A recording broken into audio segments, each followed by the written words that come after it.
Welcome to Man Does Tech, where I solve the problems you didn't even know you had. You start by signing into the Microsoft account tied to the license.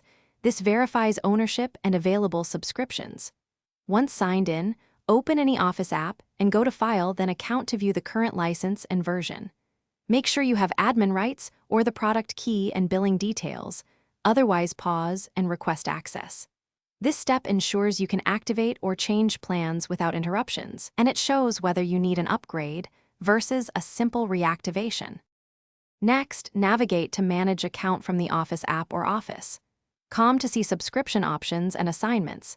This is where you change plans or apply a new key. If prompted, choose Change License or enter Product Key and input the key exactly as provided. For organizational licenses, open the Microsoft 365 Admin Center to reassign seats or purchase additional licenses. Make sure to save changes. These actions update entitlement and ensure the correct feature set is provisioned to your installation. Finally, restart Office and sign out, then sign back in to force activation and sync license status. Once done, check File, then Account to confirm the new license or subscription shows as active and that updates are available.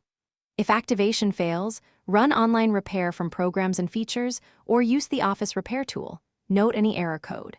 A key troubleshooting tip: when issues persist, clear cached credentials and retry sign-in, because stale tokens often block license refreshes and cause activation errors. Thanks for watching. If you found this helpful, don't forget to like and subscribe.